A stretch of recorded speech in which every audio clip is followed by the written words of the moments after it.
जय शिवराय सर्वांना. तर आपण जो फर्स्ट सब्जेक्ट चॅनलवरती अपलोड केला आहे BXC, ते युनिट टेस्टसाठी तुम्हाला युनिट 1 आणि युनिट 2 येतं. तर BXCचं युनिट 1 आणि युनिट 2 अपलोड झालेलं आहे. तर कोणी बघितलं नसेल तर ते बघून घ्यावं सर्वांनी. आणि आज आपण दुसरा सब्जेक्ट जो अपलोड करतोय तो FPL आहे, फंडामेंटल्स ऑफ प्रोग्रामिंग लँग्वेज म्हणून. त्यामध्ये तुम्हाला सी लँग्वेज शिकायची आहे. तर आपण आज FPL चा युनिट 1 आणि युनिट 2 कव्हर करून घेणार आहे. तर सुरू करूया. FPL मध्ये जी PDF मी प्रोव्हाइड केली तुम्हाला, त्या PDF नुसार शिकवणार आहे मी. सगळं वाचून दाखवणं तर शक्य नाही व्हिडिओमध्ये, तर तुम्ही एकदा वाचून बघा. थेरीच आहे, सोपं आहे. त्यामुळं वाचल्या वाचल्या कळून जाईल तुम्हाला सगळं. जे जे इम्पॉर्टंट आहे किंवा थोड्याशा कन्सेप्ट आहे ते मी सगळं घेणार आहे. आणि जे रीडिंगचा पार्ट आहे तो मी तुमच्यावर सोडून देतोय. तर फर्स्ट जो पार्ट होता आपला याच्यामध्ये FPL मध्ये, तो होता history and importance of C. First part काय? History and importance of C. History and importance of C म्हणजे सी मध्ये काय? C is a programming language develop at AT&T's Bell Laboratories of USA in 1972. C language कधी generate झाली ती 1972 मध्ये develop केली गेली होती. आणि सी लँग्वेज कधी डेव्हलप झाली ती 1972 मध्ये. आणि कोणी केली ती डेव्हलप? एक मॅन होतं, त्याचं नाव काय? DENNISRITCHIE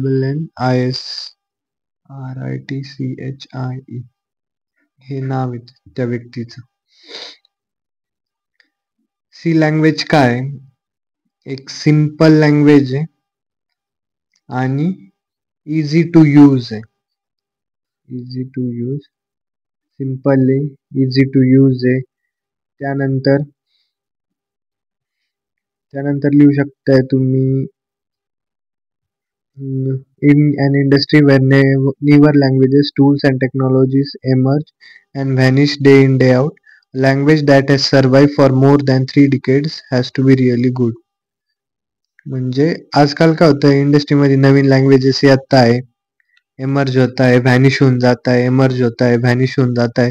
तर सी एक अशी लँग्वेज आहे जी 1972 मध्ये आलेली असून आतापर्यंत चालू आहे. सी लँग्वेज खूप इम्पॉर्टंट लँग्वेज आहे. त्यामुळे nobody can learn C++, C#, Java directly learning this complicated concept. When you are not even comfortable with the basic language element is like putting cart before horse. म्हणजे C++ language आहे, C# आहे, जावा आहे, हे directly शिकण्यापर्यंत C ही काय? एक basic language. यामध्ये सगळं concept तुमच्या काय होऊन जाते? क्लिअर होऊन जाते. आणि ही लँग्वेज शिकल्याने तुम्ही बाकीच्या ज्या लँग्वेज आहे जसं की C++, C#, जावा, ह्या शिकण्यासाठी तुम्हाला खूप मदत होते सी मधल्या कन्सेप्ट यूज करून. त्यानंतर आहे major parts of popular operating system like Windows, Unix, Linux are still written in C. Popular operating system आहे कोणत्या कोणत्या? समजा विंडोज आहे, लिनक्स आहे. ह्या कशात ऑपरेटिंग सिस्टीम म्हणजे कशामध्ये लिहिलं गेलं आहे? या सगळ्या सी मध्ये. This is because even today when it comes to performance nothing beat C. म्हणजे परफॉर्मन्स म्हणजे काय? स्पीड ऑफ एक्झिक्युशन जी आहे, speed of execution,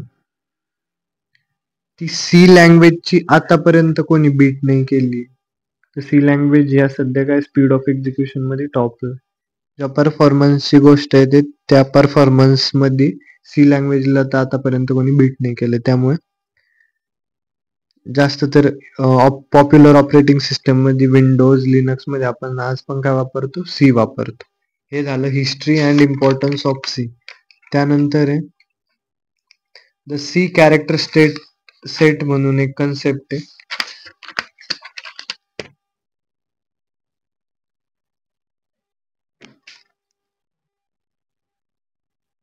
the C character set, the C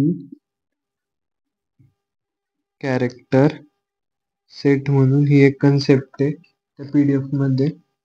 तर a character denotes any alphabet. आता character काय denote करतं? Alphabet, digit और स्पेशल सिम्बॉल. और काय? स्पेशल सिम्बॉल डिनोट करतं. अल्फाबेट करतं, डिजिट करतं आणि स्पेशल सिम्बॉल डिनोट करतं. आता अल्फाबेट मध्ये काय आहे? अल्फाबेट मध्ये ए बी सी झेड पर्यंत, त्यानंतर small A B C D येते झेड पर्यंत, त्यानंतर डिजिट्स आहे आपल्याकडं. डिजिट्स कुठून कुठपर्यंत आहे? 0 ते 9 पर्यंत डिजिट्स. आणि स्पेशल सिम्बॉल किती आपल्याकडं? स्पेशल सिम्बॉल 29 आहे सगळे.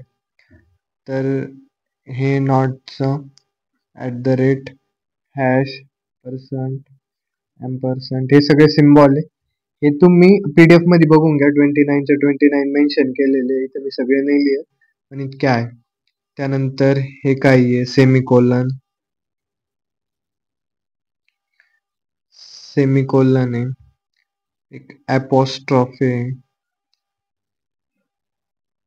तर हे सगळे सिम्बॉल जे असतात ते आपण सी मध्ये यूज करतो. ब्रॅकेट्स आहे, ओपनिंग ब्रॅकेट, क्लोजिंग ब्रॅकेट, त्यानंतर डॉलरची साईन, हे सगळे सिम्बॉल जे आहे ते सी मध्ये यूज केले जाते. त्याला काय म्हणतो? पण कॅरेक्टर सेट म्हणतो. C character set. कळलं ही गोष्ट? अल्फाबेट्स ए टू झेड पर्यंत, त्यानंतर स्मॉल एबीसीडी येते, डिजिट 0 to 9 आणि स्पेशल सिम्बॉल किती आहे? 29 स्पेशल सिम्बॉल. त्यानंतरचा आपला नेक्स्ट पॉइंट आहे कॉन्स्टंट अँड व्हेरिएबल्स. नेमकी हा इम्पॉर्टंट पॉइंट आहे, कॉन्स्टंट अँड व्हेरिएबल्स. नेमकी कॉन्स्टंट अँड व्हेरिएबल असता काय? Constant and variable. Constant and variable. Constant काय असतं? अशी एखादी गोष्ट जी काय होऊ नाही शकत, चेंज नाही होऊ शकत, म्हणजे डज नॉट चेंज. त्याला काय म्हणतो आपण? कॉन्स्टंट. आणि व्हेरिएबल काय असतं? जे की चेंजेबल असतं, चेंज होऊ शकतं. अशी एखादी गोष्ट जी चेंज नाही होऊ शकत ती कॉन्स्टंट, आणि जी चेंज होऊ शकते ती व्हेरिएबल. आपण प्रोग्रामिंग मध्ये काय करतो? लॉट्स ऑफ कॅल्क्युलेशन करतो, आणि त्या कॅल्क्युलेशनचा रिझल्ट कुठं स्टोअर करतो आपण? समजा ए प्लस बी ची व्हॅल्यू आहे, तिचं कॅल्क्युलेशन करून आपण कुठं स्टोअर करतो? मेमरी मध्ये स्टोअर करतो. कुठं? कम्प्युटरच्या मेमरी मध्ये स्टोअर करतो आपण, बरोबर? तर ए प्लस बी समजा एखादं कॅल्क्युलेशन केलं आपण प्रोग्राम मध्ये, ते कुठं स्टोअर केलं? कम्प्युटरच्या मेमरी मध्ये. तर जी कॅल्क्युलेटेड व्हॅल्यू राहील ही ए प्लस बी ची, तर असं एक मेमरी असते ना, मेमरी समजा ही, तर हे मेमरीचे सेल असतात 1 2 3 4 5 6 7 8 9 असे. हा एक काय झाला? हा मेमरी सेल झाला. मेमरीचे सेल असतात. तर मग ए प्लस बी ची व्हॅल्यू कुठंतरी स्टोअर होऊन जाईल. हा समजा एक सेल आहे, या सेलमध्ये ए प्लस बी जाऊन स्टोअर झालं, ए प्लस बी इथं येऊन स्टोअर झालं. तर मग जी व्हॅल्यू आपण कॅल्क्युलेशन करतो प्रोग्राम मध्ये किंवा मग हे, ते कुठं जाऊन स्टोअर होता? मेमरी सेल मध्ये जाऊन स्टोअर होता. आणि आपल्याला जर कधी वापस यूज करायचं असेल किंवा मग वापस ती व्हॅल्यूला कॉल करायचं असेल, तर आपण काय करतो? त्या मेमरी सेलच्या नावानं ते कॉल करतो प्रोग्राम मध्ये. मग आपण काय करू शकतोय? आपल्याला जर का इझी करायचं असेल ते ही गोष्ट की कॉल करणं किंवा मग स्टोअर करणं, तर आपल्याला प्रत्येक मेमरी सेलला काय करायला लागेल? एव्हरी मेमरी सेल, प्रत्येक मेमरी सेलला काय द्यायला लागेल? एक नाव द्यायला लागेल की ज्या नावावरनं आपण ती गोष्ट कॉल करू शकतोय. आणि आपण काय करू शकतोय? Since value stored in each location may change, the name given to this location are called as variable names. कळलं? म्हणजे जी व्हॅल्यू स्टोअर करतोय आपण मेमरी सेलमध्ये, मेमरी सेलमध्ये जी व्हॅल्यू स्टोअर करतोय ना, ती तर स्टोअर चेंज पण करू शकतोय ना आपण. ती चेंज करू शकतोय म्हणून जे आपण नाव दिलं ह्या मेमरी सेलला, समजा ह्या मेमरी सेलला काय नाव दिलं तर आपण एक्स. तर एक्स जे नाव दिलं ह्या मेमरी सेलला ते काय व्हॅरिएबल. कळलं का? समजा आपण एक्स मध्ये पहिले ए प्लस बी स्टोअर केलं, त्यानंतर एक्स मध्ये दुसरी व्हॅल्यू स्टोअर केली. म्हणजे याचं उदाहरण सांगतो मी तुम्हाला, इझी कन्सेप्ट. आता बघ, हे आपली एक काय मेमरी, ही काय सेकंड मेमरी.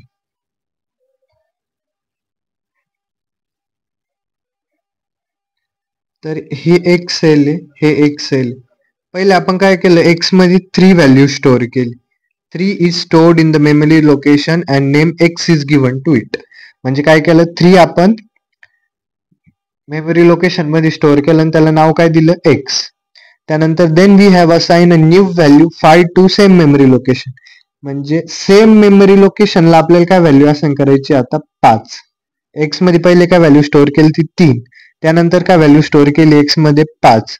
दिस वुड ओव्हरलाइट, म्हणजे हे काय करणार तर मेमरी पहिले 3 जे आहे ना त्याला बदलून काय करणार आहे 5 करणार आहे. Since a memory location can hold only one value at a time. Since the location whose name is X can hold different values at a times. म्हणजे पहिले एक्स मध्ये 3 होतं, नंतर एक्स मध्ये 5 झालं. म्हणजे एक्स मधली व्हॅल्यू चेंज होती ना, म्हणून एक्स काय झाला व्हॅरिएबल झाला. कळलं? आणि 3, आता इथं 3 होता पहिले. 3च्या असं थोडी का आपण 3 आणि 5 एक सोबत लिहिले, नाही लिहिले ना. 3 ला डायरेक्टली चेंज केलंय, 3 इथून काढून टाकलंय आणि त्याच्या जागेवरती 5 केलंय. म्हणजे 3 इथं काय होता कॉन्स्टंट होता आणि 5 इथं काय झालंय कॉन्स्टंट. म्हणजे 3 अँड 5 काय आहे कॉन्स्टंट. कळलं? ही पूर्ण काय झाली मेमरी. त्या मेमरी मध्ये आपण ही मेमरी सेल मध्ये व्हॅल्यू स्टोअर करतो. पहिले एक्सच्या जागेवर 3 व्हॅल्यू स्टोअर केली आणि एक्स नंतर 3च्या जागेवरती काय स्टोअर केली आपण 5. म्हणजे 3 आणि 5 चेंज होत आहे. एक्सने पहिले 3 व्हॅल्यू घेतली, एक्सने पहिले 5 व्हॅल्यू घेतली नंतर. तर एक्स काय झालंय व्हॅरिएबल आणि 3 आणि 5 काय कॉन्स्टंट. कळलं कॉन्स्टंट आणि व्हॅरिएबल काय असतं. आता इथे टाईप ऑफ कॉन्स्टंट असतं, टाइप ऑफ कॉन्स्टंट. त्यानंतर पॉइंट काय आपला types of constant. Type of constant आपल्याकडे 2 प्रकारचे असतात. एक तर प्रायमरी कॉन्स्टंट आणि दुसरा काय सेकंडरी कॉन्स्टंट.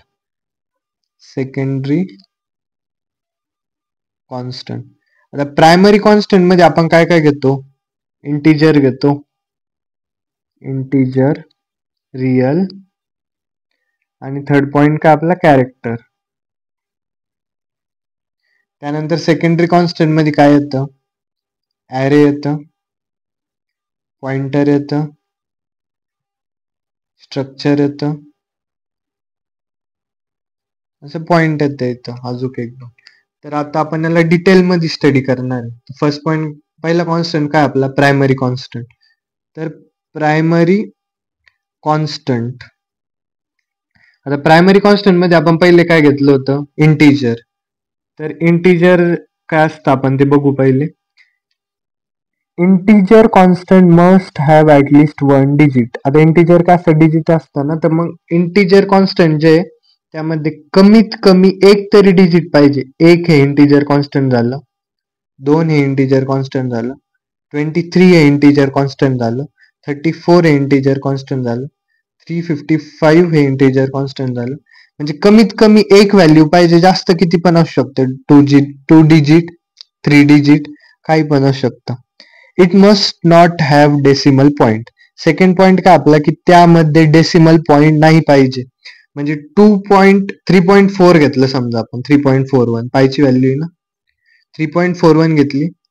3.41 हे इंटिजर कॉन्स्टंट आहे का, नाही, कारण याच्यामध्ये काय आलंय डेसिमल पॉइंट आलाय. डेसिमल पॉइंट आलाय, तर डेसिमल पॉइंट पाहिजे का आपल्याला, नाही पाहिजे. कळलं? It can be either positive or negative. म्हणजे इंटिजर कॉन्स्टंट मध्ये काय येऊ शकते, +2 किंवा -2, दोन्ही पण येऊ शकते, पॉझिटिव्ह पण राहू शकतंय, निगेटिव्ह पण राहू शकतंय. आणि जर का असं असेल टू, काहीच साईन नाही दिली ना या टूच्या पुढे, तर बाय डिफॉल्ट आपल्याला काय घ्यायचं असतं, प्लस साईन. जिथं काहीच साईन मेन्शन नसती केली तिथं बाय डिफॉल्ट प्लस साईन घ्यायची असते. अँड नो कोमाज और ब्लँक्स आर अलाउड विदिन अन इंटिजर कॉन्स्टंट. कळलं?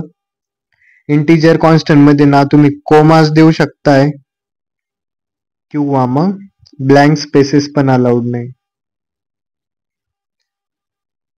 ब्लँक स्पेसेस पण अलाउड नाही. ना कोमास देऊ शकताय ना ब्लँक स्पेसेस देऊ शकताय. कळलं? इंटिजर कॉन्स्टंट काय? कमीत कमी एक डिजिट पाहिजे इंटिजर कॉन्स्टंट मध्ये, त्यामध्ये डेसिमल पॉईंट नाही पाहिजे, ते प्लस मध्ये किंवा निगेटिव्ह पण राहू शकतंय, आणि तिथं काही साईन नसली दिलेली तर तुम्हाला काय अज्युम करायची, पॉझिटिव्ह. आणि इंटिजर कॉन्स्टंट मध्ये ना की कोमाज असू शकताय ना की ब्लँक स्पेसेस असू शकताय. कळलं? Integer constant. त्यानंतर आपला real constant, second point. Second point काय? Real constant.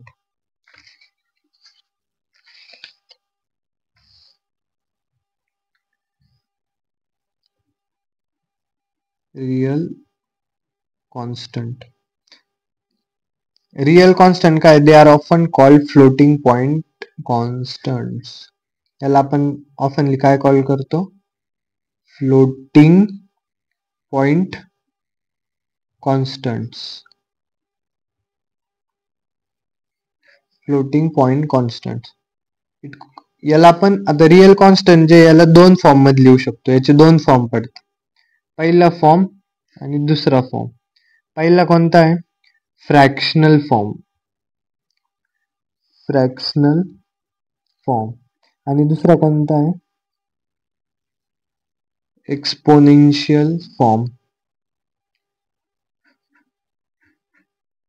तुम्हाला जर वाटत असेल की मी खूप स्लो शिकवतोय असं, तर तुम्ही व्हिडिओ 1.5x नी पण बघू शकता.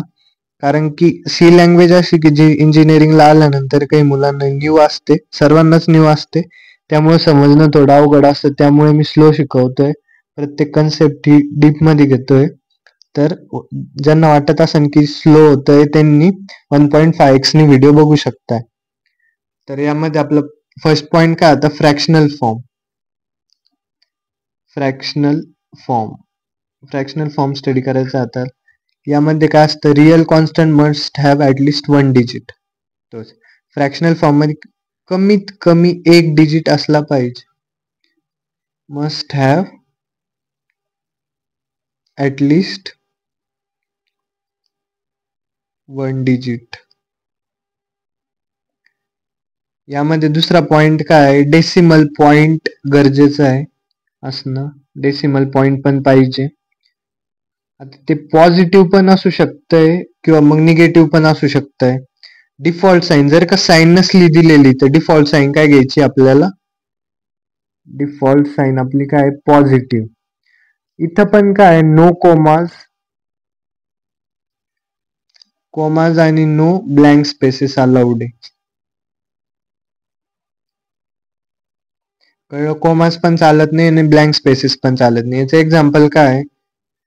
+325.34 घेतलं, डेसिमल पॉइंट आहे, त्यानंतर प्लस साईन आहे, याच्यामध्ये कॉमा किंवा ब्लँक स्पेसेस आहे का? नाहीये.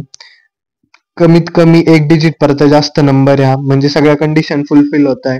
तर हा कोणता झाला? फ्रॅक्शनल फॉर्म झाला. आणि यानंतर येतो आपला एक्सपोनेन्शियल फॉर्म. सेकंड फॉर्म काय? Exponential form. Exponential form. आता एक्सपोनेन्शियल फॉर्म मध्ये काय? It is usually used if the value of constant is either too small or too large.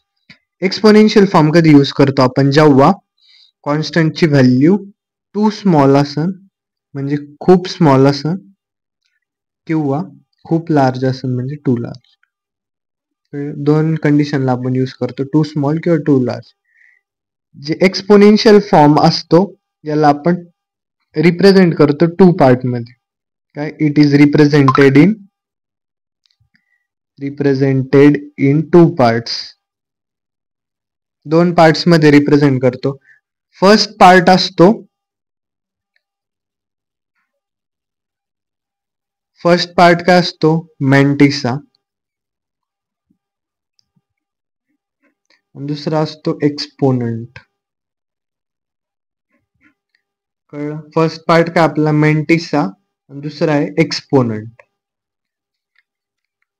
आता हे जे टू पार्ट्स असतात एक्सपोनेन्शियल फॉर्मचे आपण किती पार्ट्स बघितले?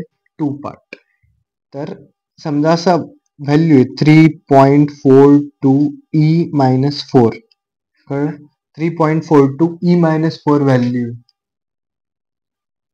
तर ह्या व्हॅल्यूचं काय, जो जो असतो ना तो एक्सपोनंट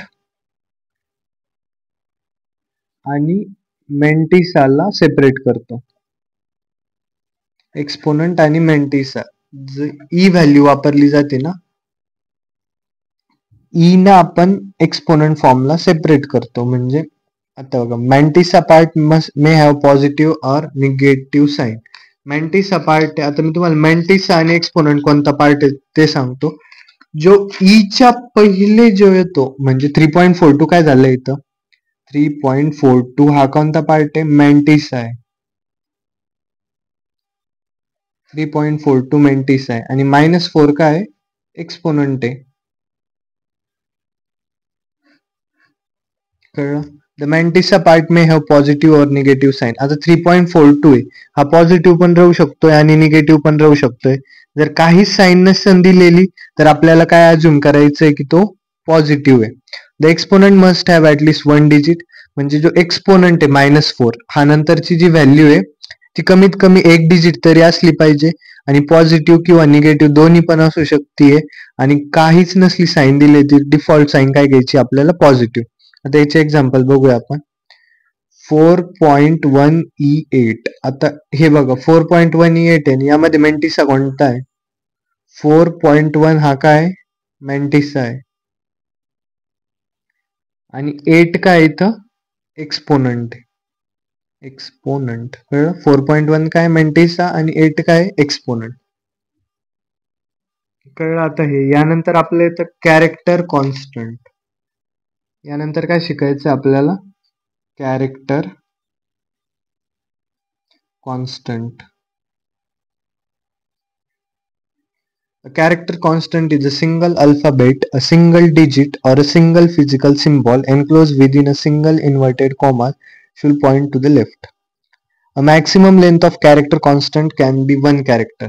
म्हणजे काय? आता बघा, कॅरेक्टर कॉन्स्टंट म्हणजे हे सिंगल सिम्बॉल असतो जो की एनक्लोज केलेला असतो सिंगल इन्व्हर्टेड कॉमाज मध्ये. कळलं? हे झालं एक कॅरेक्टर कॉन्स्टंट. यामध्ये तुम्ही 2 ने ऍड करू शकत. ए बी हे कॅरेक्टर कॉन्स्टंट आहे का? हे कॅरेक्टर कॉन्स्टंट नाहीये. इथं ए हा कॅरेक्टर कॉन्स्टंट.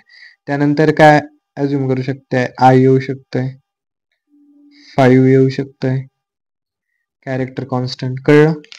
सिंगल डिजिट असतं तेच घेऊ शकतो आपण यामध्ये आणि enclose within single inverted commas. Maximum length किती घेऊ शकताय कॉन्स्टंटची? एकच कॅरेक्टर. मॅक्सिमम लेंथ किती असू शकते? 1, फक्त एक कॅरेक्टर. इथं लेंथ किती झालती? 2 झालती ना, तर हे 2 आहे का आपलं कॅरेक्टर कॉन्स्टंट? हे नाहीये. इथं लेंथ किती? 1 आहे, इथं पण 1 आहे. तर मॅक्सिमम लेंथ ही 1 होती, नाही तर ते काय झालं? Character constant. कळलं? यानंतर आपला नेक्स्ट पॉइंट आहे स्ट्रिंग कॉन्स्टंट. त्यानंतर कोणता पॉइंट आहे आपला? String constant.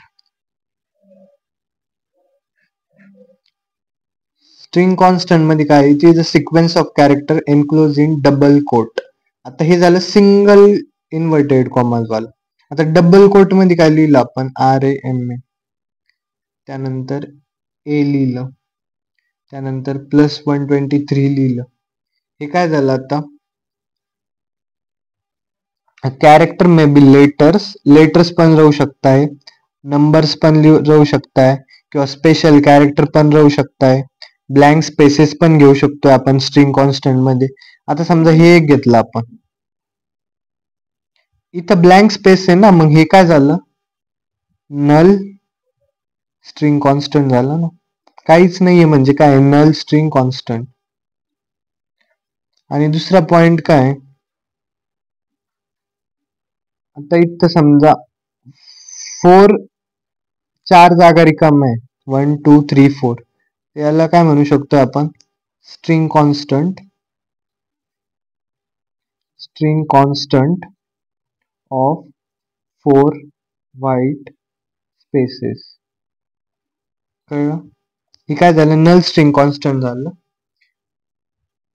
कळलं स्ट्रिंग कॉन्स्टंट काय असतं, की यामध्ये आपण जास्त कॅरेक्टर किंवा अल्फाबेट किंवा लेटर स्पेशल सिम्बॉल काही पण घेऊ शकतोय. पण हे कशामध्ये एनक्लोज पाहिजे, डबल कोट मध्ये एनक्लोज पाहिजे, त्याला म्हणायचं स्ट्रिंग कॉन्स्टंट. जिथं काहीच नसलं दिलेलं ते काय झालं, नल स्ट्रिंग कॉन्स्टंट.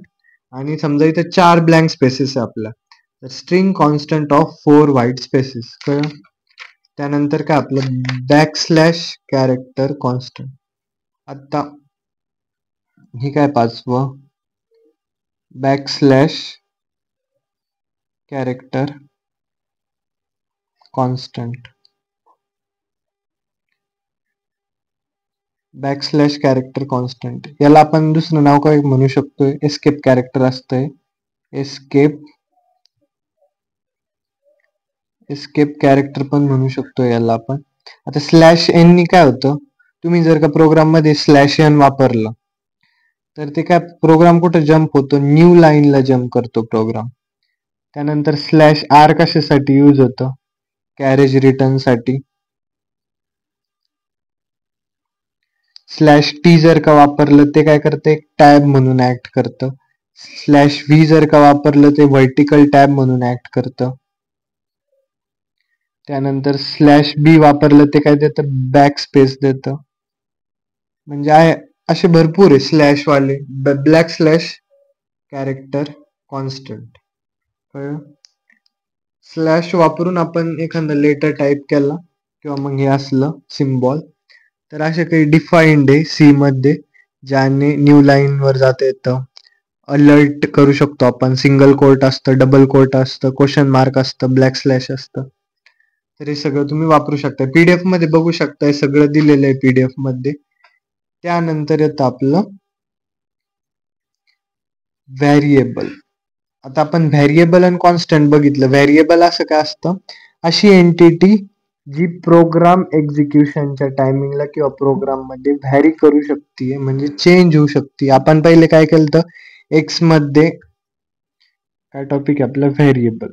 एक्स मध्ये पहिले काय स्टोअर केलं तर 3, त्यानंतर एक्स मध्ये काय स्टोअर केलं तर 5 मेमरी सेल मध्ये. ते एक्स काय झालं इथं व्हेरिएबल. तसंच जी क्वांटिटी किंवा एंटिटी चेंज होऊ शकते तिला म्हणतो आपण व्हेरिएबल. त्यानंतर रूल्स. रूल्स काय, व्हेरिएबलला कन्स्ट्रक्ट करतो ना आपण. एक्स समजा एक नाव घेतलं आपण, तर असे व्हेरिएबल्सला पण नावं द्यावं लागतं. प्रत्येक मेमरी सेलला आपल्याला वेगळं वेगळं नाव द्यायचंय ना, आपल्याला लक्षात येण्यासाठी. तर व्हेरिएबलचे नाव डिफाईन करताना त्याला काही रूल्स असतात, ते रूल्स बघायचे आपल्याला. तर आपला नेक्स्ट काय, rules for constructing variable names. आता आपल्याला रूल्स बघायचे व्हेरिएबल नेम कन्स्ट्रक्ट करताना. A variable name is any combination of 1 to 31 alphabet. आता व्हेरिएबल नेम काय असू शकते, 1 टू जेवढे अल्फाबेट्स आहे, म्हणजे 1 टू आपल्याकडे किती अल्फाबेट आहे, 26 आहे ना, तर 1 टू 26 मध्ये काही पण असू शकते अल्फाबेट. त्यानंतर डिजिट्स यूज करू शकताय तुम्ही, अंडर स्कोर्स यूज करू शकताय. आता the first character in the variable name must be alphabet और अंडरस्कोर. कळलं, ही खूप इम्पॉर्टंट स्टेटमेंट आहे. जर व्हेरिएबल नेम तुम्ही देताय तर फर्स्ट स्टार्टिंग कशाने करायची, कधी पण स्टार्टिंग जी करायची व्हेरिएबलची नेम देताना ती कशाने करायची, अल्फाबेट और अंडरस्कोरनी. कशाने करायची, अल्फाबेट किंवा मग अंडरस्कोरनी. तुम्ही नंबर न करू शकताय का स्टार्टिंग? नाही, नंबर न स्टार्टिंग करायची नाही. त्यानंतर व्हेरिएबल नेम मध्ये कोमाज आणि ब्लँक स्पेसेस हे अलाउड नाहीये. व्हेरिएबल नेम मध्ये कोमास पण अलाउड नाहीये आणि ब्लँक स्पेसेस पण अलाउड नाही. कळलं? स्टार्टिंग कशाने करायची? अल्फाबेट आणि अंडरस्कोरने. त्यानंतर no special symbol other than the underscore, म्हणजे कोणता पण स्पेशल सिम्बॉल जसं की हॅश आहे, @ आहे, हे यूज नाही करू शकत तुम्ही. फक्त काय यूज करू शकताय? स्पेशल सिम्बॉल अंडरस्कोर यूज केला तर चालतं. पण हे हॅश @ हे यूज करू शकताय तुम्ही व्हेरिएबल नेम देताना नाही. कळलं? त्यानंतर आता आपण बघू एक्झाम्पल. एक्झाम्पल मध्ये मी तुम्हाला काही एक्झाम्पल लिहून देतो, त्यामध्ये तुम्ही फक्त हे सांगा की कोणतं व्हेरिएबल नेम करेक्ट आहे आणि कोणतं चुकीचं आहे. आता फर्स्ट काय घेतोय मी? SINT, हे इथं अंडरस्कोर आहे. त्यानंतर 1 अभि आणि इथं के. त्यानंतर थर्ड काय आहे? Pop E89. त्यानंतर फोर्थ काय? MHRA. आता बघा, फर्स्ट नंबरचं जे लिहिलंय मी ते व्हेरिएबल नेम आहे की नाही? आपण ज्या रूल्स बघितले व्हेरिएबल नेमचे, की आपण डिजिट्स वापरू शकतोय, अंडरस्कोर वापरू शकतोय, अल्फाबेट वापरू शकतोय. स्टार्टिंग कशाने झाली पाहिजे? अल्फाबेट किंवा अंडरस्कोर. अल्फाबेटनी स्टार्टिंग होतीये, त्यामध्ये ब्लँक स्पेसेस नाहीये, कोमाज नाहीये, @ हॅशटॅग यूज केलंय का आपण? नाही केलंय, म्हणजे हे व्हेरिएबल नेम आपण घेऊ शकतोय. त्यानंतर याची अल्फाबेटनी सुरुवात होती किंवा अंडरस्कोरनी सुरुवात होती का? नाही. कशाने सुरुवात झाली? 1नी. 1 आपण यूज करू शकतोय का स्टार्टिंगला? नाही. तर हे व्हेरिएबल नेम आपण नाही यूज करू शकत. त्यानंतर पॉप, याची स्टार्टिंग अल्फाबेटनी झाली आहे. नंतर अंडरस्कोर यूज केलंय आपण. त्यानंतर इथं कुठं कोमास किंवा ब्लँक स्पेसेस दिलाय का? आपण नाही दिलाय. तर हे पण एक काय व्हेरिएबल नेम घेऊ शकतोय. हे पण घेऊ शकतोय व्हेरिएबल नेम.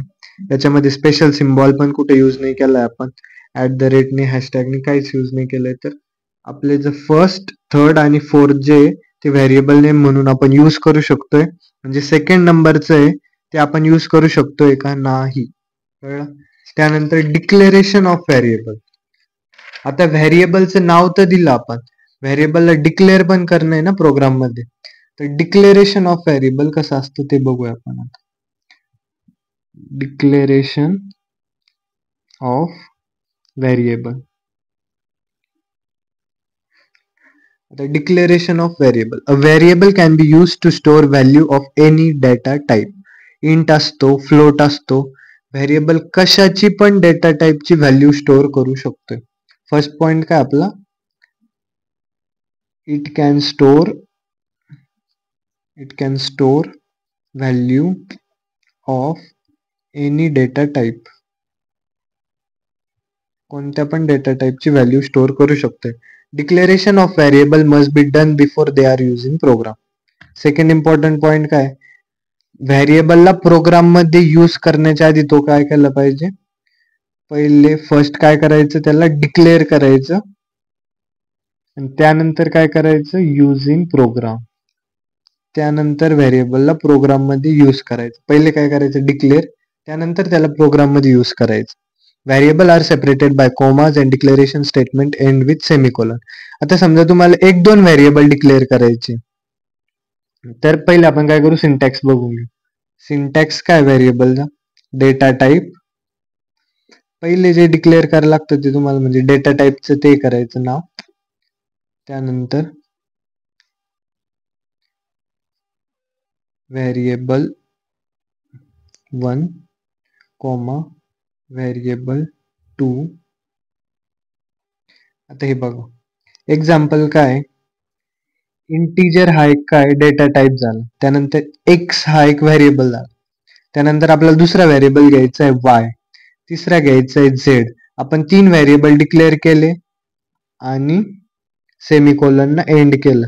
त्यानंतर इंटीजर हा एक डेटा टाईप झाला. त्यानंतर फ्लोट. हे सगळे डेटा टाईप हे तुम्हाला समोर बघायला भेटतील. तर आता फक्त ऐकून घ्या. इतकं काही अवघड कन्सेप्ट नाही ती data type, int, float, character. हे फक्त आता इंटिजर मध्ये काय येऊ शकतंय, फक्त इंटिजरच व्हॅल्यू आपण इथे स्टोअर करू शकतोय. फ्लोट मध्ये काय डेसिमल व्हॅल्यू स्टोअर करता येतात, म्हणून तसे नाव वापरले. आता फ्लोट ए कोमा बी दोन व्हेरिएबल घेतले. त्यानंतर कॅरेक्टर मध्ये आपण कॅरेक्टर वापरू शकतोय एम कोमा एन, म्हणजे कोमाने आपण व्हेरिएबलला सेपरेट करू शकतोय आणि सेमी कोलननी त्याला एंड करायचं. आता त्यानंतर डिक्लेरेशन झालं आपल्याला. आता जर का आपल्याला एखाद्या व्हेरिएबलला व्हॅल्यू असाइन करायची, तर व्हॅल्यू कशी असाइन करायची ते बघूया आपण. आता पण नेक्स्ट पॉइंट काय, assigning values to variables. Assigning values to variables, बरोबर. Values can be assign to variables using the assignment operator. आता व्हॅल्यू जर का असाइन करायची आपल्याला, तर एक असाइनमेंट ऑपरेटर वापरलं जातं. याला काय म्हणतो आपण, असाइनमेंट ऑपरेटर. कळलं, हे काय झालं, असाइनमेंट ऑपरेटर. आता एक्झाम्पल काय, सिंटॅक्स बघून घेऊ पहिले. सिंटॅक्स काय, एक व्हेरिएबल आहे, त्यानंतर असाइनमेंट ऑपरेटर वापरलं आणि एक व्हॅल्यू असाइन केली जी की कॉन्स्टंट असते. कळलं, हा झाला सिंटॅक्स. त्यानंतर एक्झाम्पल काय, एक व्हेरिएबल आहे आपलं, त्याला आपण किती व्हॅल्यू दिली, इक्वल टू म्हणजे असाइनमेंट ऑपरेटर वापरलं आणि एक 100 व्हॅल्यू त्याला दिली. त्यानंतर एंड केलं. एक व्हेरिएबल घेतलं, त्याला आपण किती व्हॅल्यू दिली, 12.25, एंड केलं. एम एक व्हेरिएबल घेतलं, त्याच्यामध्ये एफ स्टोअर केलं आणि एंड केलं. कळलं. आता पहिले आपण डिक्लेरेशन ऑफ व्हेरिएबल शिकलो काय असतं, त्यानंतर व्हेरिएबलला डिक्लेअर कसं करायचं, त्यानंतर व्हेरिएबलला व्हॅल्यू कशा असाइन करायच्या ते बघितलं. आता आपला नेक्स्ट पॉइंट येतो जो की सी कीवर्ड्स असतात. आता कीवर्ड्स काय असतात हे बघूया आपण. सी कीवर्ड्स असतात. कीवर्ड्स मध्ये काय असतं, they are also known as reserve words. कीवर्ड्सला काय लिहू शकतो आपण, म्हणजे they are also known as reserve words. Reserved words. कळलं. They have fix meaning that we can not change. आता प्रत्येक सी ची पण अशी एक लायब्ररी असते. आपण कसं लायब्ररीमध्ये सगळ्या बुक स्टोअर केलेल्या असत्या ह्या त्या गोष्टी, तर प्रत्येक लँग्वेजची एक स्वतःची लायब्ररी असते. त्यामध्ये त्यांनी काय स्टोअर केलं असतं, कीवर्ड्स, जे जे इम्पॉर्टंट गोष्टी आहे त्या सगळ्या सी लँग्वेजच्या लायब्ररीमध्ये स्टोअर केलेल्या आहे. ते आपण ऍक्सेस करू शकतोय. त्याच्यासाठी काय असतं, कीवर्ड्स आणि ह्या गोष्टी असतात. दे हॅव फिक्स मिनिंग. आता हे कीवर्ड्स जे स्टोअर केलेले सी मध्ये, त्या प्रत्येकाचा मिनिंग काय फिक्स आहे, डिफाईन आहे आधी सी लँग्वेज मध्ये. आणि आपण जे समजा व्हेरिएबल, हा पॉइंट आहे तुम्हाला, की जे व्हेरिएबलला नाव देतोय आपण, व्हेरिएबलला जे नेम देतोय आपण, आता शिकलो व्हेरिएबल, ते व्हेरिएबलला नाव देताना आपण कीवर्डचं नाव यूज करू शकतोय का, कीवर्डचं नाव आपण यूज नाही करू शकत. कारण कीवर्डचं जे नाव आहे ते सी लँग्वेज मध्ये प्री डिफाईन आहे, आधीच डिफाईन केलेलं आहे, तर ते आपण यूज नाही करू शकत. Keywords are the words whose meaning has already been explain to C compiler. Keywords can not be use as a variable name. कळलं. कीवर्ड्सला आपण व्हेरिएबल नेम म्हणून यूज नाही करू शकत. There are only 32 keywords available in C. किती keywords available आहे C मध्ये, 32 keywords सी मध्ये available. We can not use keywords as constant name आणि व्हेरिएबल नेम. व्हेरिएबलचं नाव म्हणून पण यूज नाही करू शकत आपण, आणि कॉन्स्टंट नेमला पण आपण कीवर्डचं नाव नाही देऊ शकत. कळलं. आता कोणते कोणते कीवर्ड्स असतात हे बघूया आपण. पीडीएफ मध्ये सगळे कीवर्ड्स तुम्हाला 32च्या 32 दिलेले. मी 32 इथं सांगणार नाही, मी फक्त सांगतो की जे जे तुम्ही बघितले.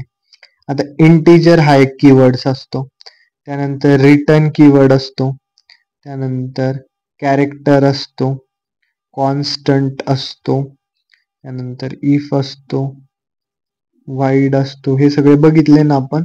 इंट, कॅर, कॉन्स्टंट हे सगळे कीवर्ड आहे जे आधीच डिफाईन केलेले असतात. कळलं? तुम्हाला 32च्या 32 कीवर्ड्स मी PDF मध्ये मेन्शन केलेले. तर तुम्ही एकदा PDF थ्रू जा. तुम्हाला कळन की कोणते कीवर्डचे म्हणजे 32 कीवर्डचे नाव असे जे आपण व्हेरिएबलचे नाव म्हणून कधीच यूज नाही करू शकत. कळलं? तर एकदा जा त्या PDF मधून आणि PDF ची झेरॉक्स मारून घ्या. PDF आणि पीडीएफच्या बाहेरचं काही येणार नाही तुम्हाला. पीडीएफ बेसिकली अशी बनवली गेली ती हँड रिटन नोट्स आहे त्या सगळ्या की सगळं इम्पॉर्टंट गोष्टी त्यामध्ये मेन्शन केलेल्या आहे. तर त्या बाहेरचं तर काही येणार नाही. तर आपला नेक्स्ट पॉइंट आहे int main. Int main in main काय it indicates that main function will return integer value. Int main आपण का वापरतो प्रोग्राम मध्ये कारण ते काय इंडिकेट करतं की मेन फंक्शन जो आहे मेन फंक्शन विल रिटर्न काय रिटर्न करीन इंटीजर व्हॅल्यू रिटर्न करीन. कळलं? त्यानंतर जे एक्झाम्पल घेऊ आपण एक प्रोग्रामचं की हॅश इन्क्लूड. पहिले काय वापरतो आपण stdio.h एक हेडर फाईल ते केली. त्याच्यानंतर इंट मेन फंक्शन वापरतो आपण. कळलं? त्यानंतर आपण काय केलं प्रिंट समजा प्रिंट केलं आपण काय hello world. Hello world print केलं. त्यानंतर रिटर्न 0 आणि प्रोग्राम खतम. तर इंट मेन इथं वापरलंय आपण. हे कशासाठी वापरलंय की main function will return integer value. जर का या प्रोग्राम मध्ये काही एरर आला तर इट विल रिटर्न 1 किंवा -1 रिटर्न करतं. Return 0 tells us that about exit status successfully. Return 0 हे का वापरलं जातं कारण प्रोग्राम एक्झिक्युशन सक्सेसफुल झालंय म्हणून. कळलं? त्यानंतर आपलं नेक्स्ट फंक्शन आहे void main. Void main. Void main का वापरलं जातं प्रोग्राम मध्ये? वाईड म्हणजे काय? Null. It indicates that main function will not return any value to OS. म्हणजे मेन फंक्शन काहीच व्हॅल्यू रिटर्न करणार नाही. जेव्हा इंटिजर व्हॅल्यू रिटर्न करायची असेल त्यावेळेस आपण काय वापरतोय इंट मेन वापरतोय. आणि ज्यावेळेस काहीच रिटर्न मध्ये नाही घ्यायचं आपल्याला प्रोग्राम कडून त्यावेळेस काय वापरतो आपण वाईड मेन. त्याचे एक्झाम्पल बघू आपण. हॅश इन्क्लूड काय घेतलं आपण stdio.h हेडर फाईल घेतली. त्यानंतर वाईड मेन वापरलं आणि प्रिंटएफ काय केलं हॅलो वर्ल्ड आणि प्रोग्राम क्लोज. इथं आपल्याला व्हॅल्यू रिटर्न घ्यायची होती म्हणून आपण रिटर्न 0 वापरली. तर काही वापरलं का पण नाही कारण वाईड मेन आपल्याला काहीच रिटर्न करणार. त्यानंतर नेक्स्ट फंक्शनने आपण काय स्टडी करणार आहे हेडर फाईल्स काय असतात. आता आपण जे वापरतोय इथं include studio.h stdio.h तर काय असतं हेडर फाईल असतात. Header file are the foremost component in C program. It is a file with extension .h. File येते एक त्याचं काय वापरतो आपण एक्सटेन्शन .h. आता फर्स्ट हेडर फाईल काय समजा हेडर फाईल्स नाव टाकलं आपण. पहिली काय stdio.h ही एक हेडर फाईल. तर header file define standard input and output function. ही काय डिफाईन करते स्टँडर्ड इनपुट स्टँडर्ड stdi काय इनपुट अँड आउटपुट फंक्शन. कळलं? त्यानंतर सेकंड काय आहे conio.h. conio.h काय डिफाईन करतं defines console input and output function. कळलं? Console input and output function ते करतं. त्यानंतर तिसरं काय string.h. हे काय करतं defines string handling function. String handling function. त्यानंतर असतं मॅथ डॉट एच. हे काय डिफाईन करतं? Common mathematical function. कळलं का? हे कसे एक्झाम्पल आपण कसं डिफाईन करतो यांना? Hash include stdio dot H. या प्रोग्राम मध्ये यूज करायच्या टायमाला कसं वापरतो आपण? stdio dot H. त्यानंतर include conio dot H, include string dot H, include math dot H. म्हणजे जे प्रोग्राम मध्ये समजा आपल्याला एखादं यूज करायचंय, स्क्वेअर यूज करायचंय समजा मॅथ मध्ये स्क्वेअर, तर ती लायब्ररी मध्ये आधीच डिफाईन असतं स्क्वेअरचा मिनिंग. तर यामुळं काय होतं, लायब्ररीमध्ये काय असतं आधीच डिफाईन असतो ना तो मिनिंग. तर मग आपण ते कॉल करण्यासाठी आपण काय करतो? हेडर फाईल यूज करतो. stdio डॉट एच ने काय होतं? Input output function. Math dot H मध्ये आपल्याला स्क्वेअर जर का काढायचे फायचं स्क्वेअर, तर आपण कोणतं कॉल करणार आधी? Header file math dot H call करणार. त्यानंतर आपण खाली प्रोग्राम मध्ये फायचा स्क्वेअर यूज केला तर ते तुम्हाला व्हॅल्यू देईल. कळलं? हे झालं हेडर फाईल्स. हेडर फाईल्स नंतर एक सी प्रोग्राम आपण टाईप म्हणजे लिहून बघू काय असतं. आता आपण सगळं शिकलो की व्हेरिएबलला कसं नाव द्यायचं, व्हेरिएबल कसं डिक्लेअर करायचं, व्हेरिएबलला व्हॅल्यू कशी असाइन करायची. त्यानंतर प्रिंट एफ कशासाठी वापरतो आपण? आउटपुट दाखवण्यासाठी. रिटर्न 0, इंट मेन फंक्शन का वापरलं जातं? तर आता आपण काय करू? एक प्रोग्राम लिहू, simple programme.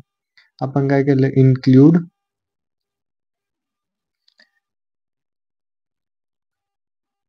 Studio dot H. त्यानंतर काय वापरलं? इंट मेन फंक्शन वापरलं.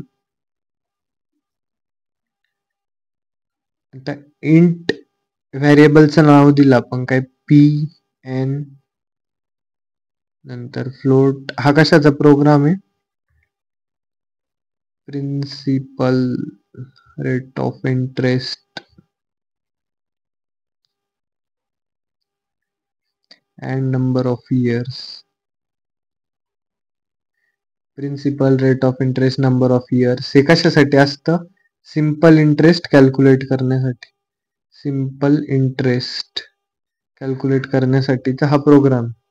तर इंट पी घेतलं प्रिन्सिपल, एन घेतलं नंबर ऑफ इयर्स, फ्लोट मध्ये काय घेशाल?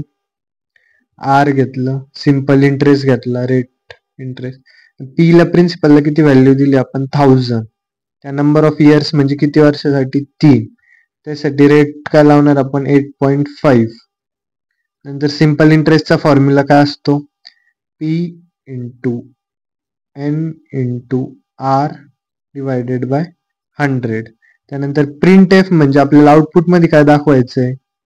की सिंपल इंटरेस्ट कॅल्क्युलेट करून आउटपुटला दिसलं पाहिजे. Percentage F. आता पर्सेंटेज एफ का वापरलं जातं ही गोष्ट तुम्हाला समोर कळत. स्लॅश एन का वापरतो आपण? कारण हे बघितलं आपण, स्लॅश एन काय होतं? नवीन लाईनला जातो प्रोग्राम. त्यानंतर एस आय, कारण सिंपल इंटरेस्ट कॅल्क्युलेट करून पाहिजे ना. आणि रिटर्न मध्ये आपल्याला काय पाहिजे? काहीतरी पाहिजे व्हॅल्यू, म्हणून आपण काय करतो? रिटर्न 0 आणि प्रोग्राम क्लोज. कळलं? हा झाला सिंपल इंटरेस्टचा प्रोग्राम. तर तुम्हाला वेगळे वेगळे प्रोग्राम लागत असतील ऍडिशनचे किंवा सिंपल इंटरेस्टचे किंवा मग एरिया ऑफ सर्कलचे, एरिया ऑफ स्क्वेअरचे. हे सगळे प्रोग्राम मी तुम्हाला पीडीएफ मध्ये तर नाही दिलेले हे प्रोग्राम, पण मी याची दुसरी पीडीएफ बनवून अपलोड करेन. तुम्हाला जर का प्रोग्राम पण येऊ शकता ना पेपरला, तर प्रोग्राम पण मी एक सेपरेट व्हिडिओ बनवन की त्या प्रोग्राम मध्ये सगळे जे कोड असतात ते टाईप करून दाखवल डायरेक्टली लॅपटॉप वरती. ते तुम्हाला कळेल की कसं टाईप करून कसा आउटपुट येतो प्रत्येकाचा, प्रत्येक लाईन कशासाठी असते ते सगळं कळ. त्यानंतर आहे काही पॉइंट्स आहे, ते पॉइंट्स तुम्हाला समजणं गरजेचं आहे. आपण प्रत्येक पॉइंटला स्टडी करू. आता फर्स्ट पॉइंट काय? Every C statement must end with semicolon. First point काय? Every C statement must end with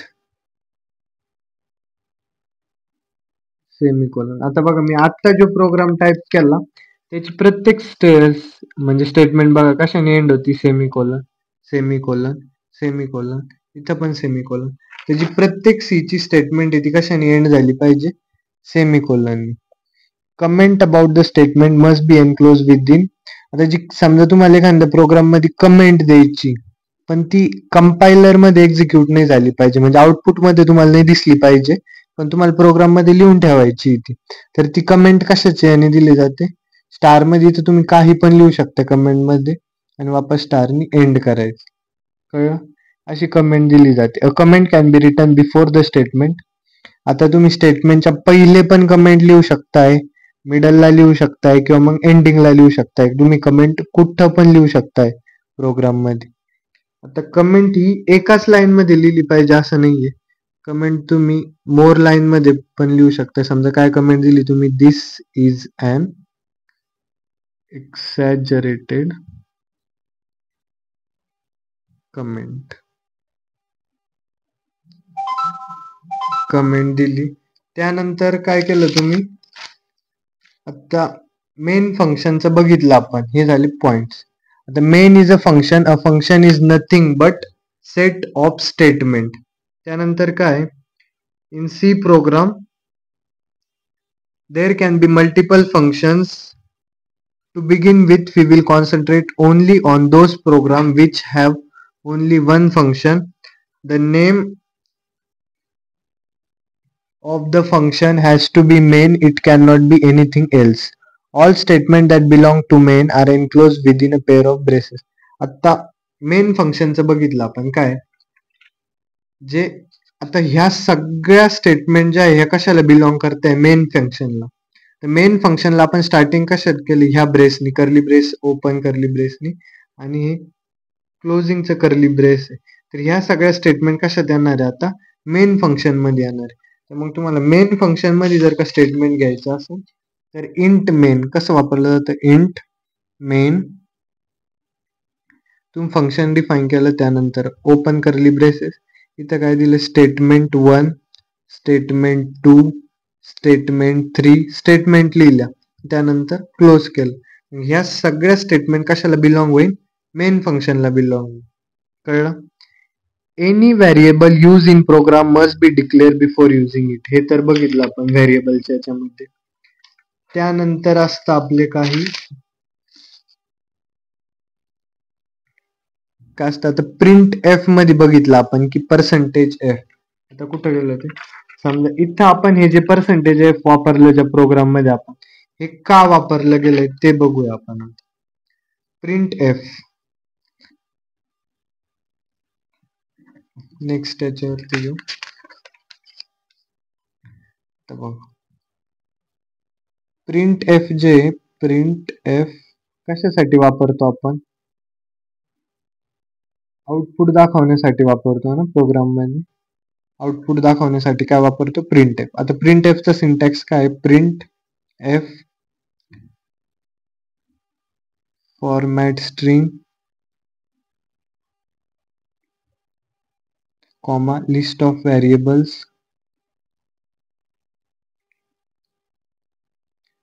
close. कळलं? त्यानंतर फॉर्मॅट स्ट्रिंग मध्ये काय असू शकतंय, फॉर्मॅट स्ट्रिंग,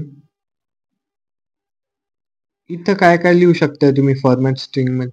आता तुम्ही जर का पर्सेंटेज एफ वापरलं, पर्सेंटेज एफ मध्ये काय प्रिंट होणार आहे, रिअल व्हॅल्यूज घेऊ शकताय तुम्ही. त्यानंतर पर्सेंटेज डी वापरलं तर काय करू शकताय, इंटिजर व्हॅल्यू घेऊ शकताय. आणि पर्सेंटेज सी वापरलं तर काय घेऊ शकताय, कॅरेक्टर व्हॅल्यूज घेऊ शकताय. कळलं?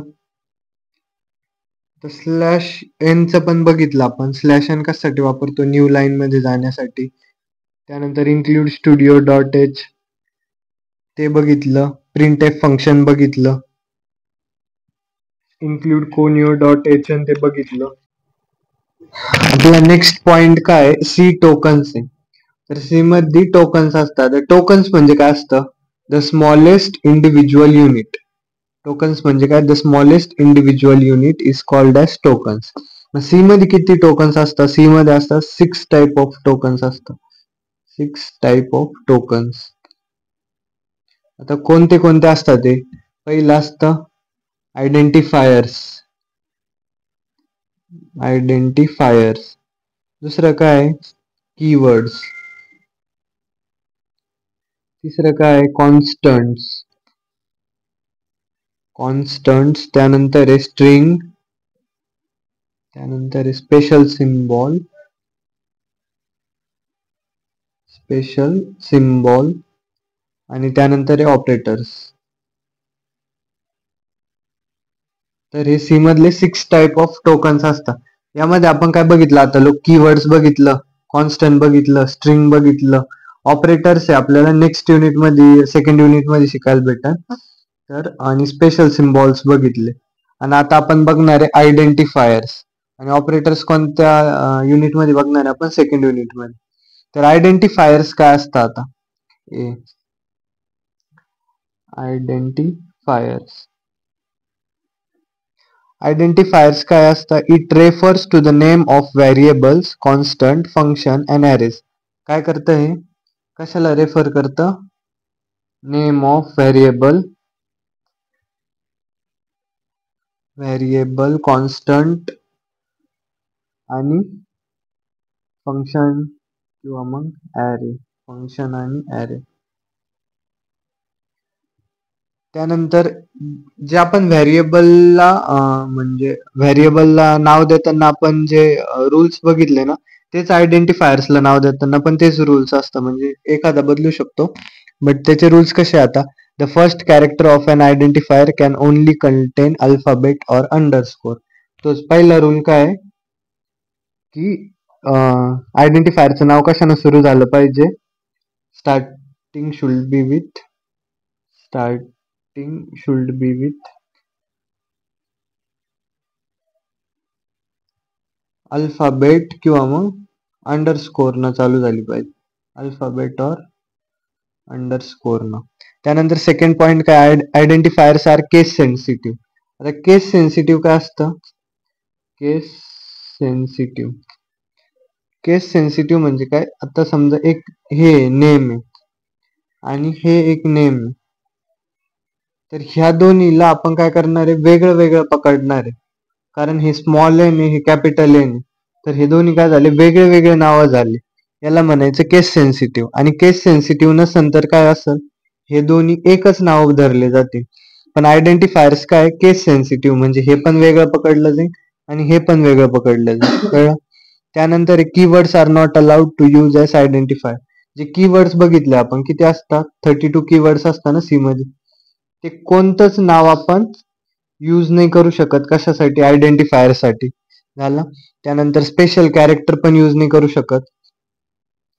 स्पेशल कॅरेक्टर पण यूज नाही करू शकत. त्यानंतर स्पेसेस पण नाही देऊ शकत तुम्ही. त्यानंतर slash or comma are permitted to be use as identifier.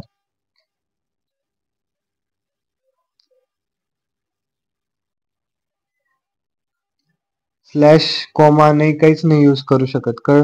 त्यानंतर आपला नेक्स्ट पॉइंट डाटा टाइप्स. तर डेटा टाइप्स काय असतात?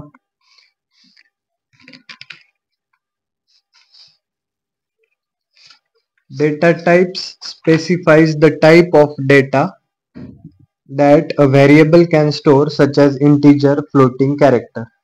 आता काय? इंटिजरला काय करतो आपण? इंट लिहितो ना. इंट. फ्लोटिंगला काय लिहितो? फ्लोट. कॅरेक्टरला कॅर. हे काय असतं? डेटा टाइप्स काय करता? Variable can store such as integer, floating point. हे आपण समोर बघू. त्या डेटा टाइपचे किती प्रकार असतात? 2. कोणते कोणते? बेसिक डेटा टाइप किंवा मग प्रायमरी आणि दुसरा कोणता आहे? डिराईव्ह. आता प्रायमरी मध्ये कोणतं कोणतं येतं? इंटिजर येतो, फ्लोट येतो, डबल येतो. डिराईव्ह मध्ये काय येतं? प्रायमरी मध्ये इंटिजर येतो, फ्लोट येतो,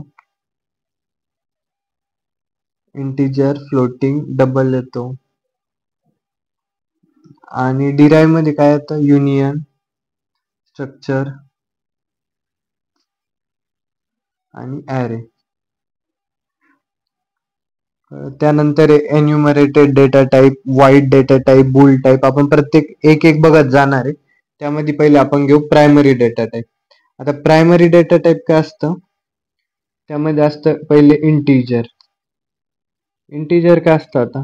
is use for storing various whole number such as 5, 8. म्हणजे इंटिजर काय काम करतं? Is use for storing various whole number. कशासाठी यूज होतं? Storing various whole number. त्याचे एक्झाम्पल कसं आहे? इंट 5. म्हणजे ह्या इंटिजर मध्ये किती आलं? इंट 5 आहे ना, 5 स्टोअर केलं. नंतर काय? Int B. आता काय स्टोअर झालं? बी स्टोअर झालं. तसं इंटिजर डेटा टाईप कशासाठी यूज होतो? For storing various whole number. त्यानंतर कोणता आहे? Character. Character. It stores a single character belonging to define character set of C language. म्हणजे काय करतं कॅरेक्टर? हे पण काय करतं? आता इंटिजर जसं होल नंबर स्टोअर करतं, तसं कॅरेक्टर काय करीन? Stores a single character. काय करतं? सिंगल कॅरेक्टर स्टोअर करतं. आणि याचं एक्झाम्पल काय लिहिशान तुम्ही? आता वरती जसं लिहिलं इंट 5, याचं काय लिहिशान? कॅर ए. कॅरेक्टरला काय वापरतो आपण? कॅर वापरतो. इंटिजरला काय वापरतो? इंट वापरतो. आता त्यानंतर तिसरा कोणता आहे? इंट झालं, कॅर असतं, फ्लोट असतं. आता काय बघायचं आपल्याला? फ्लोट. फ्लोट मध्ये काय असतं मग? फ्लोटिंग पॉइंट मध्ये this refers to all real number values or decimal point such as. म्हणजे फ्लोटिंग पॉइंट मध्ये काय असतं? थर्ड कोणता आपला? Floating point. हा काय करतो? Refers to all real number values. सगळे रिअल नंबर व्हॅल्यू स्टोअर करू शकतो. Real number values. और काय करू शकतो अजून? फ्लोटिंग म्हणजेच काय असतं? Decimal points. बरोबर. आता याचे एक्झाम्पल काय? Float C. फ्लोट मध्ये काय स्टोअर झालं? सी. आणि डेसिमल पॉइंटचे नंबर कसे राहील?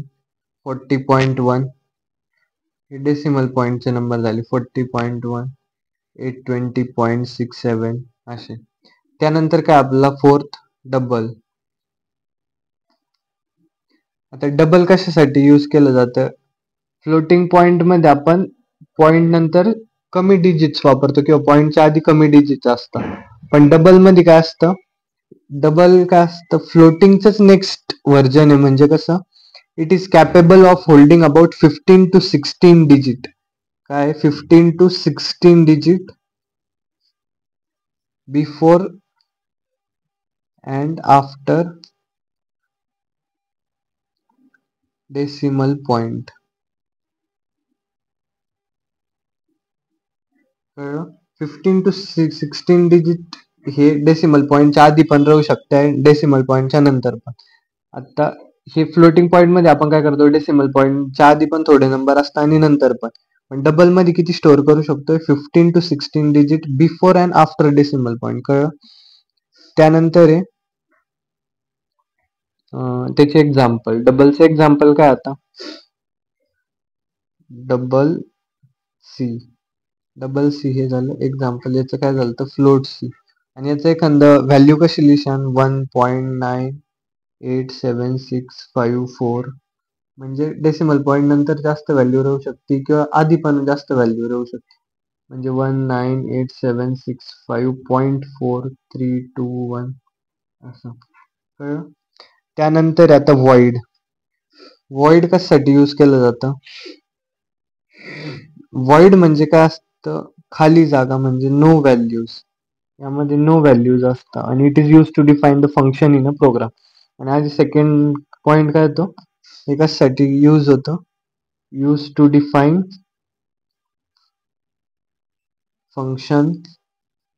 functions in a program. आपण मागच्याच लेक्चरमध्ये शिकलो की एक काय असतं इंट मेन फंक्शन असतं आणि दुसरं वाईड मेन. तर यूज टू डिफाईन हे कशासाठी डिफाईन होतं फंक्शन इन अ प्रोग्रामसाठी डिफाईन करण्यासाठी फंक्शन इन अ प्रोग्राम त्यासाठी आपण काय यूज करतो वाईड. आणि जेव्हा आपण इंट वापरायचो तेव्हा आपण काहीतरी व्हॅल्यू रिटर्न मध्ये भेटायची. जेव्हा वाईड वापरायचो आपण तेव्हा कोणतीच व्हॅल्यू रिटर्न मध्ये नाही भेटायची. कळलं या दोन्ही मधला डिफरन्स.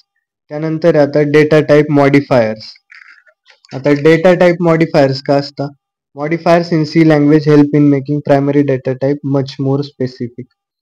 आता इंट आहे ना, इंटचे पण प्रकार असतात.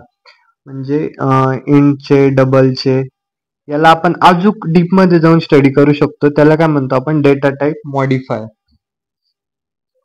कळलं? Data type modifier. आता कॅर मध्ये जाऊ शकतोय. आता डबलचे पण काय असतं लॉंग डबल, शॉर्ट डबल. म्हणजे जे आपण बघितले डेटा टाईप त्याचे अजून त्याचे भाग पाडणं किंवा मग अजून डीप मध्ये जाऊन त्याचं स्टडी करणं त्याला म्हणायचं डेटा टाईप मॉडिफायर. ते किती प्रकारचे असतात? 4 टाइप्स ऑफ मॉडिफायर्स आहे बेसिकली. 4 types of modifiers. कोणतं पहिलं? अनसाइन,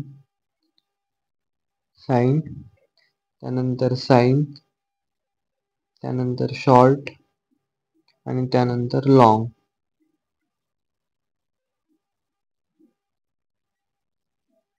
कळलं? आता अनसाइन म्हणजे काय? याच्यामध्ये काय येतं? Only positive. Only positive. Sign मध्ये काय येतं? नावावरूनच करतं अनसाइन. साइन म्हणजे काय? दोन्ही पण असू शकतं. कोणतं? Positive and negative. त्यानंतर शॉर्ट आणि लॉंग मध्ये काय असू शकतं? Cause and effect on the value range of any given data types. आता डेटा टाइपची रेंज जर असती ना, मग ती शॉर्ट असेल किंवा लॉंग असेल, तर मग हे कोण दाखवतं की लॉंग व्हॅल्यू असेल तर कोणतं वापरायचं? लॉंग. आणि व्हॅल्यू छोटी असेल तर कोणतं? शॉर्ट वापरलं जातं. कळलं? रेंज वरती डिपेंड करतं. त्यानंतर असतं size and range of data types. आता हा एक चार्ट आहे तुम्हाला पीडीएफ मध्ये दिलेला आहे. पीडीएफ मध्ये वाचून बघा एकदा किंवा मग ती जी पीडीएफ मी प्रोव्हाइड केलेली आहे त्याचे झेरॉक्स मारून घ्या. तिच्यामध्ये सगळं दिलेलं आहे की तो एक टेबल आहे मोठा. त्यामध्ये आता सगळ्यांची साईज असते, फिक्स साईज असते. तर मी एक दोन दाखवतो तुम्हाला. साइन कॅर आहे समजा, कॅर वापरलं नाही तर त्याची साईज काय असते? 1 बाईट्स असते. त्याच्यामध्ये तुम्हाला टेबलमध्ये रेंज पण दिलेला आहे, कंट्रोल स्ट्रिंग दिलेलं आहे. तर मी ते इथे घेत नाही. तुम्ही एकदा जाऊन पीडीएफ बघून घ्या, त्यामध्ये सगळं दिलेलं आहे. मी फक्त इथं साईज वाचून दाखवतोय. त्यानंतर अनसाइन. आता हे कोणतं झालं? साइन कॅर ना. आता अनसाइन कॅरेक्टर त्याची साईज किती असते? याची पण साईज किती असते? 1 बाईट्स असते. त्यानंतर साइन इंट असतं, साइन इंटिजर, त्याची साईज 2 बाईट्स असते. त्यानंतर आहे अनसाइन इंटिजरची 2 बाईट्स आहे. साइन शॉर्ट इंटिजरची 1 बाईट आहे. अनसाइन शॉर्ट इंटिजरची 1 बाईट आहे. साइन लॉंग इंटिजरची 4 बाईट्स आहे. तुम्हाला टेबलवरून कळून जाईल. त्यानंतर फ्लोटची 4 बाईट्स आहे. डबलची 8 बाईट्स आहे. लॉंग डबलची 10 बाईट्स आहे. तर इझी ते. त्यानंतर आपले क्लासेस. त्यामध्ये पहिले कोणते? तो स्टोरेज क्लास असता. आता स्टोरेज क्लास नेमकी काय? नेक्स्ट पॉइंट काय आपला? Storage class. आता in C language, each variable has a storage class which is used to define scope and lifetime of a variable. C language मध्ये काय असतं? Each variable has a storage class. जे variable आपण declare करतो तर प्रत्येक व्हेरिएबलला काय असतं? व्हेरिएबलला काय असतं? स्टोरेज क्लास असतो. प्रत्येक व्हेरिएबलला स्टोरेज क्लास असतो. आणि स्टोरेज क्लास कशासाठी असतो? which is used to define scope and lifetime of a variable. कशासाठी? Scope and lifetime of a variable. काय डिफाइन करण्यासाठी असतो? Define a scope and life time of a variable. कळलं? आता जे व्हेरिएबल आपण डिक्लेअर करतो त्याला कशामध्ये स्टोअर करू शकतोय? जे व्हेरिएबल, समजा एक व्हेरिएबल डिक्लेअर केलं आपण, ते व्हेरिएबल एक तर मेमरीत स्टोअर होतं, MEMORY मेमरीत, किंवा मग कशात स्टोअर होतं? रजिस्टर्स मध्ये स्टोअर होतं. कळलं? व्हेरिएबल कशात स्टोअर केलं जातं? एक तर मेमरीत स्टोअर केलं जातं, नाही तर मग रजिस्टर्स मध्ये स्टोअर केलं जातं. आता रजिस्टर्स काय? Registers are the small amount of storage in CPU. काय? Are the small amount of storage in CPU. कळलं? The data stored in register has fast access compared to data stored in memory. आता fast access कोणाला आहे? समजा आपण मेमरीत जो data store होईल आपला, किंवा मग रजिस्टर मध्ये स्टोअर होईल डाटा. जर डाटा जो रजिस्टर मध्ये स्टोअर होतो त्याला फास्ट ऍक्सेस असतं ऍज कम्पेअर्ड टू काय? Fast access. फास्ट ऍक्सेस कोणाला जास्त असतं? याला जास्त असतं ऍज कम्पेअर्ड टू मेमरी पेक्षा. It gives information about location of variable in which it is stored, initial value of variable if storage class is not specified, scope of the variable, life of the variable. आणि हे कशाबद्दल information देतं? Location सांगतं व्हेरिएबलची, त्यानंतर initial value सांगतं व्हेरिएबलची, जर का स्टोरेज क्लास डिफाईन नसला केलेला. आता हे झालं स्टोरेज क्लास बद्दल. कळलं इथपर्यंत? स्टोरेज क्लास, समजा एखादा व्हेरिएबल आहे आपण डिक्लेअर केला, त्याला प्रत्येकाला एक स्टोरेज क्लास असतो. कशासाठी असतो? त्याचा स्कोप आणि life time of a variable सांगण्यासाठी. त्या व्हेरिएबलला दोन जागेवर स्टोअर केलं जातं, मेमरी किंवा मग रजिस्टर. आणि रजिस्टर्स काय आहे? Small amount of storage in CPU आहे, आणि याच्यामध्ये फास्ट ऍक्सेस कोणाला असतं? रजिस्टर्सला. आपल्याला जर का काय करायचं असेल, डाटा जो the data stored in register has fast access compared to data stored in memory. त्यामध्ये आता स्टोरेज क्लासचे प्रकार असतात. त्यामधला फर्स्ट टाईप कोणता आहे? Automatic storage class. Automatic storage class. आता याची डेफिनेशन काय ऑटोमॅटिक स्टोरेज क्लासची? It is the default storage class in C. म्हणजे आपण जर का कोणता स्टोरेज क्लास जर का नाही डिफाईन केला तर ते कोणत्या याच्यात चाललं जाईल? ऑटोमॅटिक स्टोरेज क्लास मध्ये. कळलं? हा काय? Default storage class in C ए. To define a variable as automatic storage class keyword auto is use. आता व्हेरिएबलला जर का ऑटोमॅटिक स्टोरेज क्लासमध्ये आपल्याला डिफाईन करायचं असेल, तर व्हेरिएबलला कशात करायचंय? ऑटोमॅटिक स्टोरेज क्लासमध्ये डिफाईन करायचंय. प्रत्येक व्हेरिएबलला आपल्याला काय असतं? स्टोरेज क्लास असतो ना. मग आपण एक व्हेरिएबल डिक्लेअर केला आणि कशात करायचा आहे? तो ऑटोमॅटिक स्टोरेज क्लासमध्ये. तर त्याच्यासाठी आपण कोणता कीवर्ड वापरतो? कीवर्ड ऑटो यूज केला जातो त्यासाठी. कळलं? Scope of the variable is within the block where it is defined and life of the variable is until the control remains within the block. कळलं? आता यामध्ये काय असतं? स्कोप आणि व्हेरिएबल सांगितलं जातं ना स्टोरेज क्लासने. मग ऑटोमॅटिक मध्ये स्कोप काय असतो? विदिन द ब्लॉक असतो. Within the block where it is define, म्हणजे जिथं डिफाईन केलंय त्या ब्लॉक मध्ये डिफाईन्ड. आणि हे काय असतं? Life of the variable is until the control remains within the block. कळलं? त्यानंतर सिंटॅक्स काय? त्यानंतर असतं सिंटॅक्स. सिंटॅक्स काय असतो? आता लिहिलं तुम्ही ऑटो. ऑटो डिक्लेअर केलं पहिले कीवर्ड, त्यानंतर डेटा टाईप,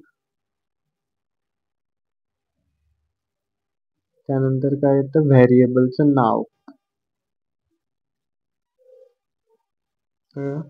आणि ऑटो इंटीजर a, b. कळलं? ऑटो काय आपला हा स्टोरेज क्लासचा कीवर्ड. त्यानंतर इंटीजर म्हणजे हा डेटा टाईप कोणता आहे, इंटीजर आहे. आणि व्हेरिएबल नेम काय दिले आपण, ए किंवा ए और बी दिले. कळलं? त्यानंतर याच एक्झाम्पल. आता एक्झाम्पल काय आहे ते बघूया आपण आता.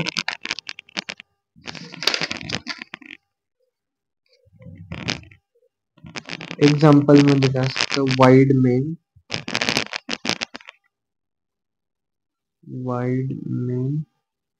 त्यानंतर इंट डिटेल.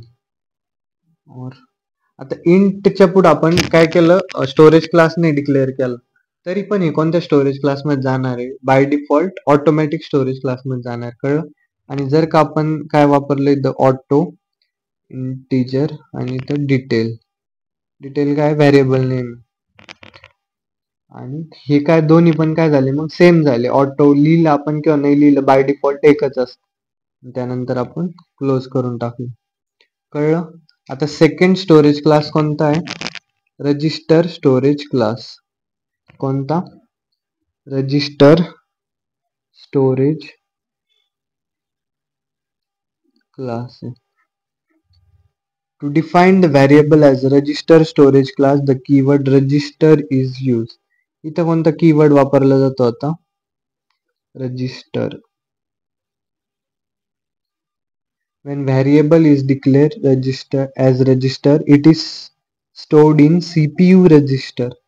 कळलं? जेव्हा व्हेरिएबलच्या पुढं आपण कोणतं स्टोरेज क्लास वापरतो, रजिस्टर स्टोरेज क्लास जर का वापरलं, it is stored in CPU register. ते कशात स्टोअर होतं, सीपीयू रजिस्टर मध्ये. त्यानंतर register variable as faster access than normal variable. Third point काय, register variable has faster access than normal variable. त्यानंतर फोर्थ पॉइंट काय, frequently use variable are kept in registers. Only few variables can be place inside the register. Register मध्ये आपण किती few variables place करू शकतोय. Few variables can be place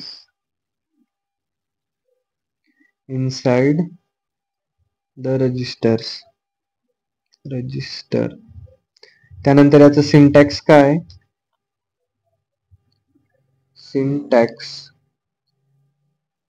आपण कोणतं storage class वापरलं, रजिस्टर. त्यानंतर काय, डेटा टाईप. त्यानंतर काय आपलं व्हेरिएबल नेम आणि एक्झाम्पल रजिस्टर स्टोरेज क्लास वापरला. डेटा टाईप कोणता घेतला आपण, इंटीजर डेटा टाईप घेतला. आणि व्हेरिएबल नेम काय घेतलं, आय कन्सिडर केलं. हे झालं syntax, data type, variable name. त्यानंतर येतं आपलं static storage class. Third storage class कोणता आहे, स्टॅटिक स्टोरेज क्लास.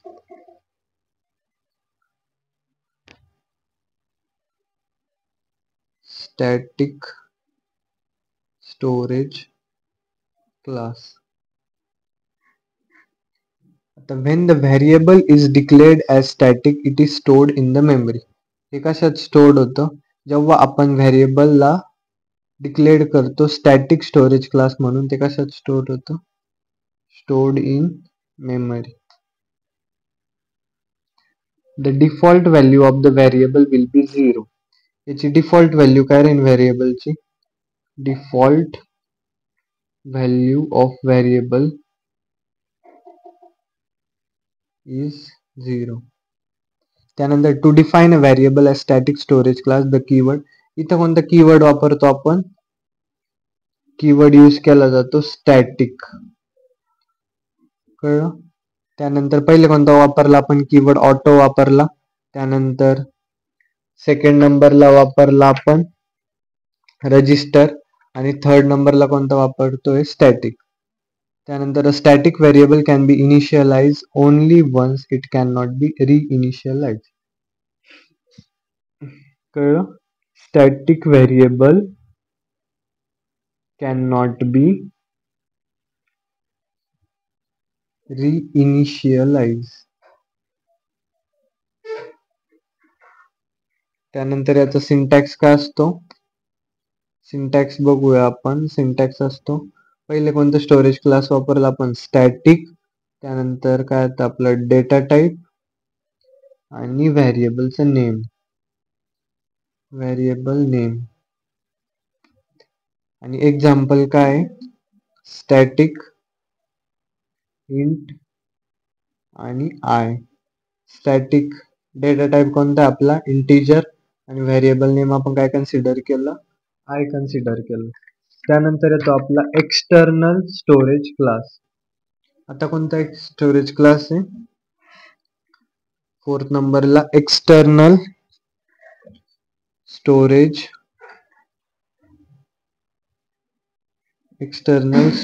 क्लास आहे. When the variable is declared as external, it is stored in the memory. हे कशात स्टोर्ड होतं? जेव्हा आपण व्हेरिएबलला एक्सटर्नल स्टोरेज क्लासमध्ये डिक्लेअर करतो, हे कशात स्टोर होतं? Stored in memory. The default value is initialize to 0. याची डिफॉल्ट व्हॅल्यू कुठे इनिशियलाइज केली ती? Default value is initialize to 0. हा झाला सेकंड पॉइंट. त्यानंतर the scope of the variable is global. याचा स्कोप काय असतो? ग्लोबल. आणि life of the variable is until program execution come to an end. Life किती आहे? Until program execution